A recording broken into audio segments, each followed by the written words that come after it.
I'm looking forward to having a blast on a getaway with my friends, all thanks to your credit card. Suddenly, James called me. Lately, he's been returning home late, sneaking conversations on the phone with Sandra, and acting nervous around our place. It made me wonder if he had been planning something secretive all this time. I had my suspicions that James and Sandra were up to something together. Fortunately, I was ready for whatever they had planned. Maybe I should act shocked about it. What do you mean by yours? I asked, needing an explanation. I was already aware that James had plans to leave for a trip today. To be honest, I find it astonishing. If he thinks he can deceive me, I wish he had thought his plan through more carefully. I've been patient with everything up until now. However, today, I can't help but feel the need to seek revenge. I've always had a plan for revenge up my sleeve. It's high time we stand up to James and his sister after all the patience we've shown. I believe that by the end of today, things will start to make sense. I hope they enjoy their trip, not knowing that I have someone on the inside working with me. My name is Kelly Brook, and I'm 36 years old, living in a house with my husband James. I jumped straight into work right after finishing high school. Thanks to some experience and a recommendation from my boss, I've earned several certifications. In my company, these certifications and a solid track record mean a lot. At about 23, I was promoted to a lead position, which was quite an achievement as I was the youngest to ever do so in my company. Even though it's just a leadership role, it's a big deal to me. I always had this quiet goal of climbing up the corporate ladder, aiming to become at least a department head someday.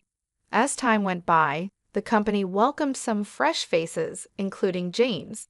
Even though I'm younger than him, I held a higher position at work. My job was to train James along with 3 other newcomers, making it 3 trainees in total. Hey Kelly, we're about the same age, aren't we? And you're already a supervisor? That's amazing, James remarked, showing his surprise. Yeah, I might be a year or so younger. I've been working here since I decided to leave high school early. It's given me a lot of experience, I explained. James seemed impressed by my early career focus. He would often praise me during those days. Eventually, James began to show interest in me, and although I was hesitant at first, I found myself falling for him over time. Our relationship followed a familiar path, going out for meals, taking drives together, and eventually, we decided to move in together. Living with James, I started noticing his less meticulous habits. I thought it might be his way of showing trust, being his authentic self with me, so I tried not to let it bother me too much. After some time, James proposed and I accepted. We then sat down to talk about our future together. I'd love for you to be a stay-at-home wife, James suggested. I'll work and make money, and you can look after the house. It's the ideal setup. I also want us to start a family soon, buy our own home, and plan our wedding. I'm thinking wedding first, then buying a home, followed by kids. What's your take, Kelly? James, your plan sounds lovely, I responded. The sequence doesn't really matter to me, but we do need to think about our financial situation, especially with our savings. And I'm not planning to quit my job, even if we have kids. We could arrange our work schedules to be more flexible. I'm just worried about how we'll manage financially if we decide to buy a house. Yeah, I understand that, James admitted, but it bothers me that you earn more than me. Still, I dream about us having our own place. I was hoping we could buy a house right after we get married. That might be difficult, I pointed out, hinting at the challenges ahead. Since I already make more money than you, James, let's focus on managing our wedding and getting a house for now. We can think about having kids later and figure out what to do regarding my job at that point. All right, let's go with that plan, James agreed. Deep down, I really didn't want to leave my job, but I proposed this idea to keep things balanced. Otherwise, I feared James might keep pushing his expectations on me indefinitely. During our engagement, we threw a party that both our families attended. James's sister, Sandra, was away traveling, So our wedding was the first time I met her. She barged into the bride and groom's prep room without knocking, sized me up with a smirk, and remarked, "So this is James's choice? A bit on the simple side compared to his ex's, huh? Oh, I'm Sandra, your new sister-in-law. Just so you know, I'm pretty straightforward with family." I'm Kelly. Nice to meet you," I replied, somewhat taken aback by her bold demeanor. Sandra waved dismissively and left the room, leaving me a bit shocked by her blunt introduction. Yes, this new sister-in-law of mine was certainly a character. Later on, I met Sandra's husband, who seemed like a reasonable person in contrast. Our wedding ceremony was beautiful and went smoothly. James and I eventually purchased the house we both loved, and life seemed to be moving at a busy pace, prompting me to invest even more energy into my work. One day, when I was busy, the doorbell rang. I asked James to answer it. He returned, all smiles and laughter, with Sandra, who had decided to drop by unexpectedly. "Kelly, hey, look at James, owning such a big house. That's pretty good for him, right? After all, he's my little brother," Sandra commented, making herself comfortable. "I've been working hard. Feel free to make yourself at home. Kelly, do we have any snacks or something? My sister's here, so let's be quick." I couldn't shake off the feeling that something was off with James's behavior.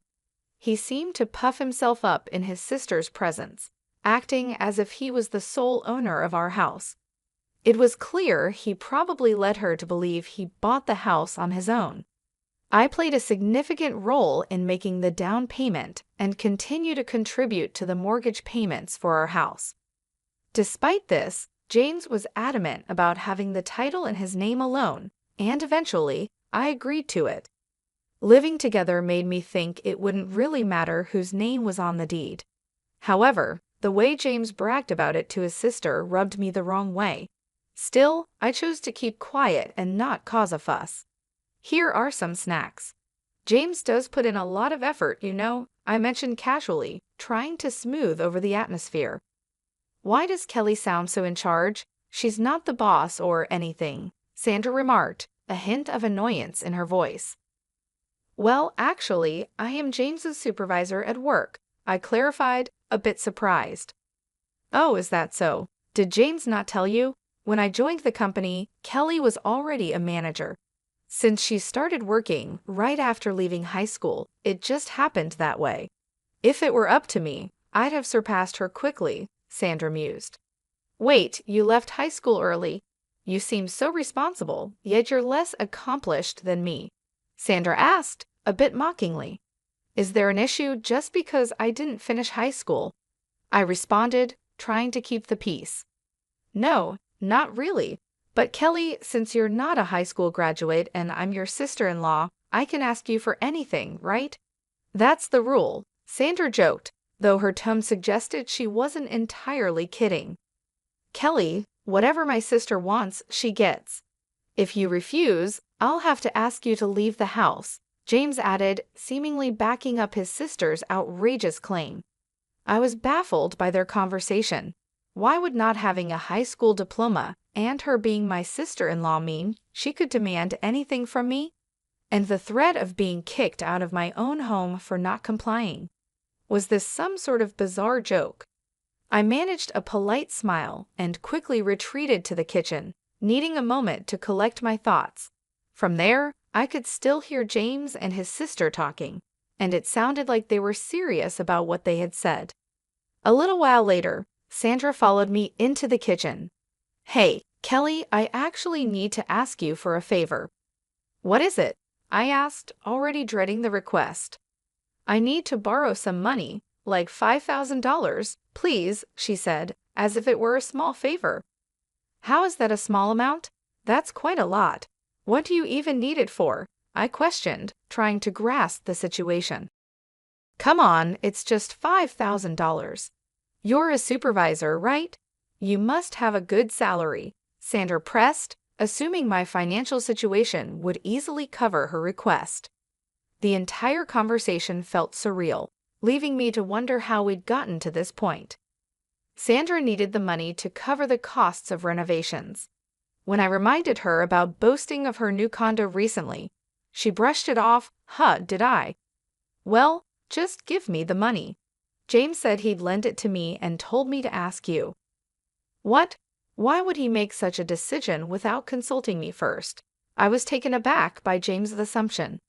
Listen, Kelly, you either give me the money, or I'll call your boss right now and tell him you're resigning. Which will it be? Sandra put me in a tight spot. All right, Sandra, I'll lend you the money, but there's a condition, I asserted. We need to draft a promissory note. What? Even though we're family? Sandra seemed surprised. Yes, I want it in writing. So when you come to collect the money, bring a valid ID with a photo, okay? Ew, such a hassle. But fine, if you're giving me the money, I'll come over tomorrow night. Sandra reluctantly agreed. Despite the inconvenience, I knew it was crucial to get Sandra's agreement in writing. True to her word, albeit grumbling, she brought everything required the next day. Through this ordeal, I realized just how much James was under his sister's influence. It was frankly absurd. No matter what I said, it wouldn't have made any difference, it seemed. Later, I discovered Sandra spent the money on designer items, and after the initial loan, she started asking for more money without any shame. I insisted on a promissory note each time, and within a month, she had borrowed around $12,000 from me. Just when the situation seemed unbearable, I received an unexpected call from my boss. They wanted to promote me from a supervisor to a department manager. I was ecstatic. This was a step closer to my dream of becoming the head manager. Eager to share the great news, I rushed home to James, who had taken the day off. I'm home. James, guess what? I announced my arrival. Welcome back, Kelly. You seem thrilled. What's up? James greeted me. Today, my boss called me in, and guess what? He offered me the position of department manager. I've always aimed to be the head manager, so I'm incredibly excited to be moving closer to my goal. Oh, wait, what? Kelly, you're getting promoted. James's reaction mixed surprise with perhaps a hint of disbelief, underlining a day full of revelations and reaffirming my commitment to my career goals amidst the family drama. I don't understand. Did you actually say yes to the promotion? James asked, clearly puzzled. Yes, I accepted it. I've mentioned my career goals to you before, haven't I? I responded, surprised by his reaction. Wait a minute. You should have asked for my permission before making such a decision. What were you thinking? Plus, I've always said I wanted you to be a stay-at-home wife. How is it that you're moving up while I'm stuck in the same spot? Doesn't that strike you as odd? James questioned, frustration evident in his tone. That's not my responsibility. I've made it clear I don't want to quit working. Why you haven't been promoted is something I can't answer, I replied, standing my ground. Soon after our exchange, James made a call, presumably to his sister, because she showed up a few minutes later. Hey, I've heard you snatch the promotion that should have been James's. What gives? She accused me right away. I didn't snatch anything. In our company, promotions are awarded based on one's performance, I explained calmly. So what, you're suggesting James isn't good at his job? How could you look down on your own husband? Sandra snapped back, twisting my words. This is absurd, I muttered under my breath as they decided to celebrate at my expense, grabbing my bank card right from my purse. Despite my attempts to resist, they overpowered me, leaving the house with laughter as their parting shot. Tears filled my eyes as I realized the magnitude of my mistake in marrying James. Regret flooded in, but it was clear what I needed to do next: find a reputable divorce lawyer. James didn't return home that night. The following day at work, he approached me with a smug expression. Yesterday was so fun. Nothing beats a feast paid for by someone else. Thanks for covering it. He handed me the receipt from a high-end barbecue place, showing a charge of $1,500, along with receipts from luxury bars amounting to a staggering $9,000. I was fuming inside but bit my tongue as more colleagues arrived. On my way home, I checked my bank account and was horrified to discover a total of $9,000 had been withdrawn. I confronted James as soon as I saw him. "James, what on earth were you thinking, spending $9,000? On fancy meals and bars, no less? That money was mine, saved from before we were together," I exclaimed, barely containing my anger over his reckless spending and disregard for our financial well-being. As soon as I walked through the door, James started complaining about me nagging him. When I brought up the issue of the money he had spent, money I had saved before we got married, he dismissively said, "I don't know and I don't care. It's already spent anyway," and locked himself in the bathroom. That was the last straw for me. I decided then and there that I was going to divorce him. Over the weekend, I visited a lawyer, and in the weeks following, the preparations for our divorce moved along smoothly. James's behavior hadn't improved. He continued to come home late and rushed out early on his days off. Just when I was considering hiring a detective to see what he was up to, I received a call from Ryan, my brother-in-law. "Hello, is this Kelly?" Ryan's voice came through the phone. "Yes, Ryan. It's unusual to hear from you. What's up?" I replied, surprised by his call. "Well, it's been a while. I'm actually calling to ask if Sandra is with you," he said. "No, Sandra isn't here. Why do you ask?" I was curious. "She's been coming home late and disappearing on weekends without telling me where she's going. She mentioned she was at James's place when I asked her yesterday," Ryan explained. "That's interesting. James has been acting similarly. They might be going somewhere together, but frankly, it's no longer my concern," I shared, distancing myself from the situation. "Oh, and Ryan, there's something I need to tell you too," I continued, sensing an opportunity to share my experiences. Ryan was taken aback by my indifference, but urged me to continue. I told him everything about the money Sandra had borrowed from me, James's extravagant spending, and my decision to divorce James. Hearing all this, Ryan sighed deeply. "Is that so? I'm sorry about my wife. I've been at my wit's end, thinking about divorce but haven't been able to take that step," he confessed. "Ryan, why don't you use the evidence I've gathered? It sounds like we're both dealing with similar issues. Maybe it's time to teach these reckless siblings a lesson they won't forget," I suggested, feeling a bond of mutual understanding forming between us. "Yeah, let's work on this together," Ryan agreed, a note of determination in his voice. Then he mentioned something intriguing. Sandra had been pushing him to take a long vacation, and he had noticed travel brochures on their vanity. Curious, I decided to investigate a shelf in our house that James always kept off limits. To my astonishment, I found travel brochures and club cards hidden there. It all made sense now. They were planning a trip without us knowing.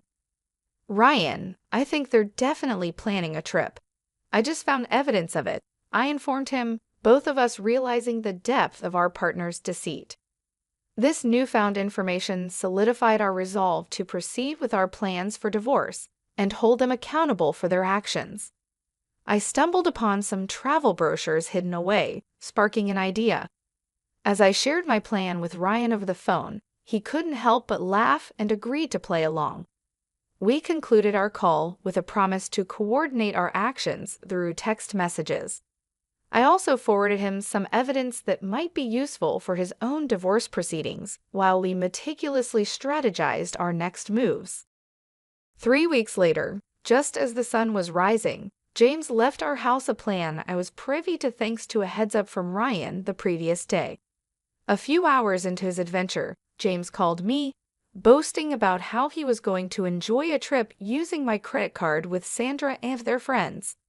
His late nights and secretive phone calls had already aroused my suspicion that they were plotting something.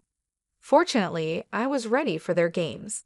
Feigning surprise, I asked him to clarify.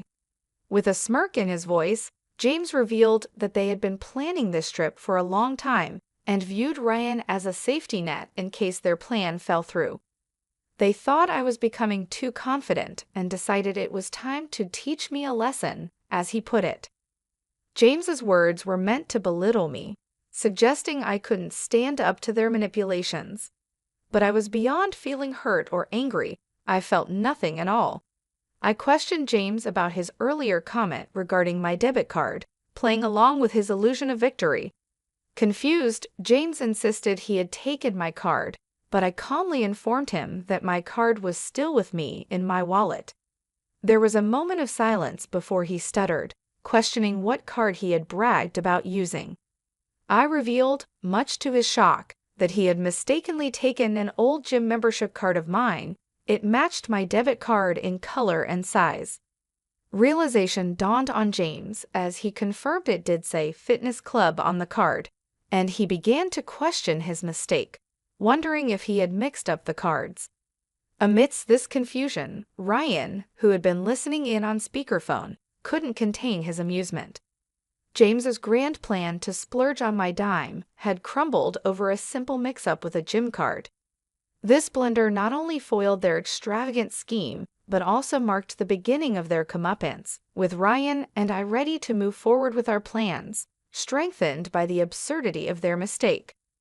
James was adamant he had seen his debit card, but his plan had fallen apart. "Ah, so this was Sandra and your scheme," he lamented, realizing he had been outsmarted. "I'm so disappointed. Actually, last night, I swapped your debit card with the gym membership card. It seems you didn't bother to check this morning and just took off with it," I revealed, enjoying the turn of events. What are you playing at?" James was clearly frustrated. "No, I should be asking you that. Tough break, huh? Don't get too full of yourself just because you're my stepbrother. Got it?" I countered, not letting him intimidate me. James tried to brush it off. "You'll see. We have gifts for you both when we return." "You think you can bribe us? I won't accept anything but cash," he bluffed. "We'll see about that. Look forward to it," I dismissed his comment, focusing on the situation at hand. "What are you going to do now?" "Oh, Kelly, can you send us some money?" James finally asked, his tone changing. I ended the call there.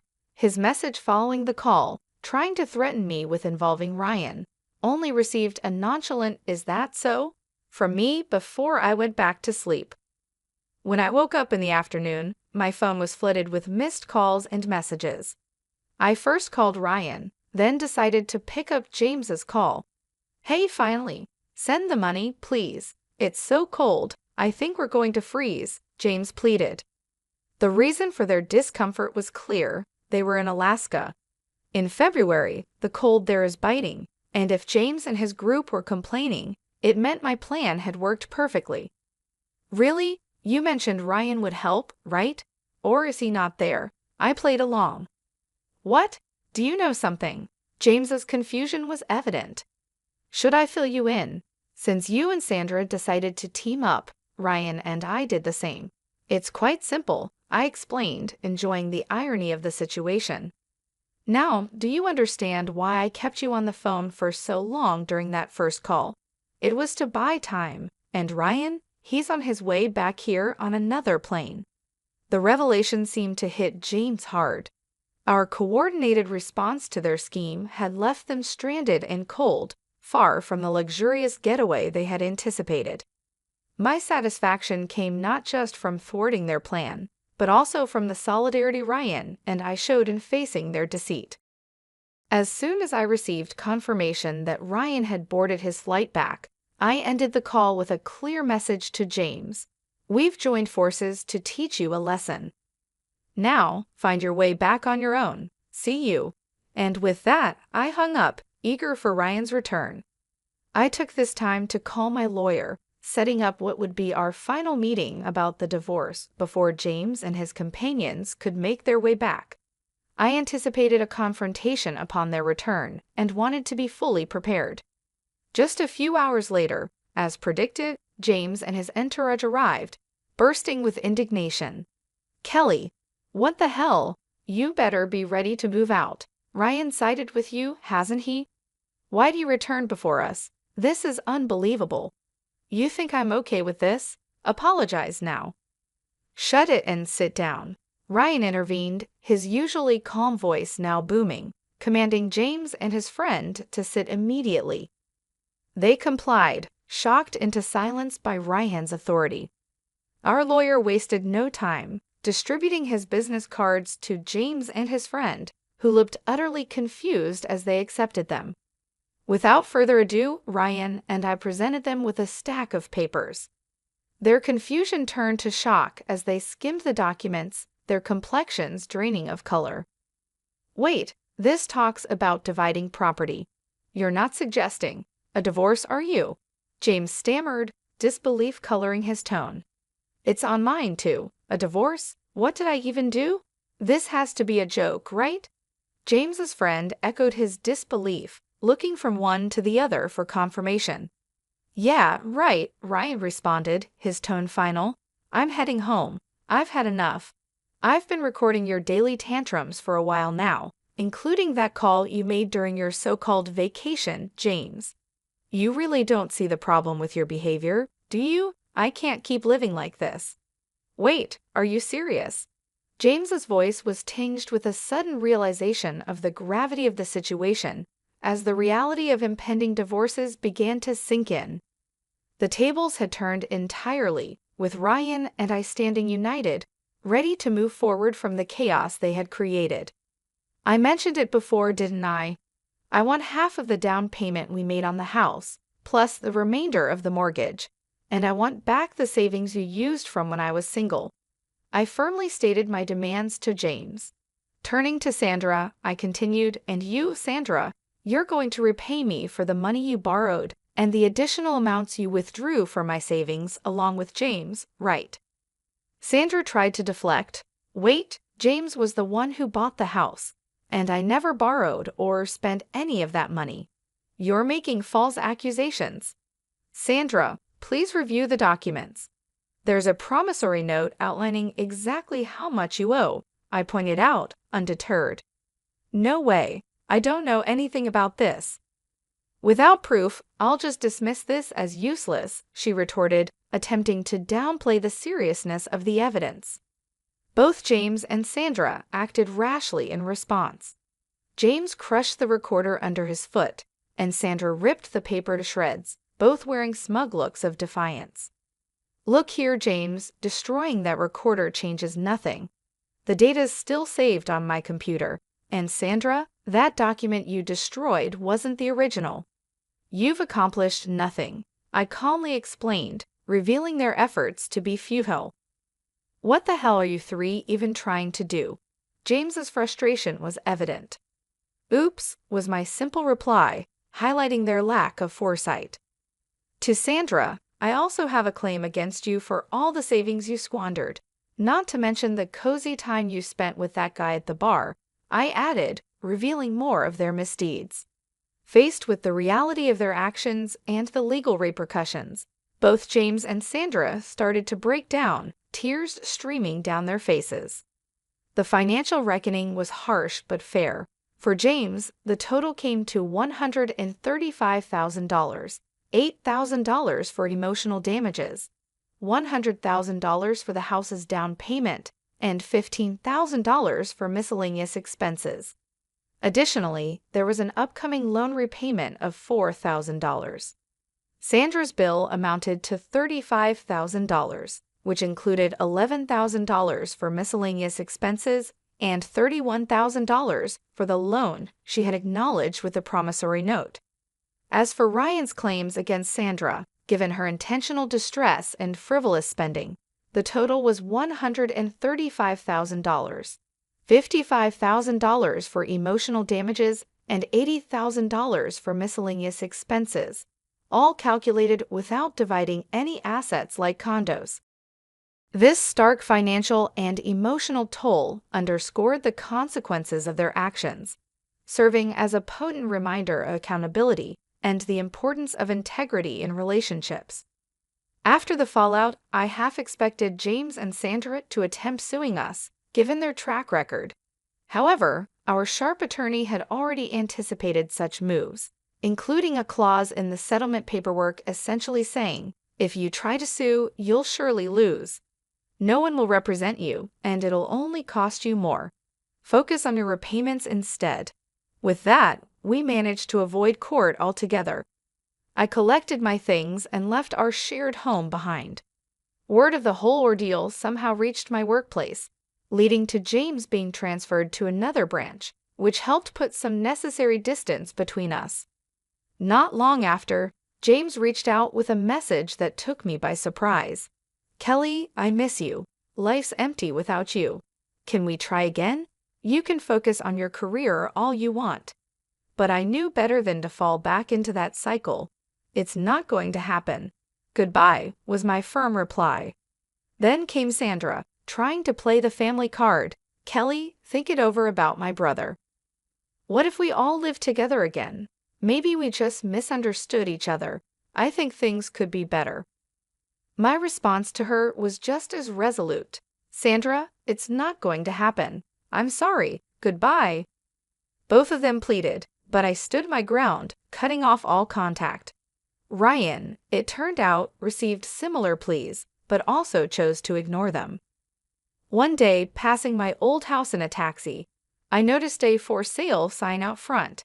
With the settlement paid in full and all communications cut, I had no clue how James and Sandra were faring, nor did I want to know.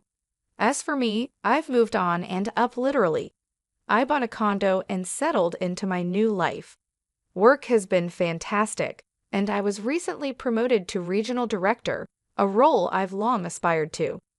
Ryan and I have also grown closer, finding comfort and compatibility in each other's company. We've gone out a few times, discovering a surprising ease in our interactions. Life has vastly improved post-divorce, confirming my decision was the right one. As for what's developed between Ryan and me, well, that's a tale for another day.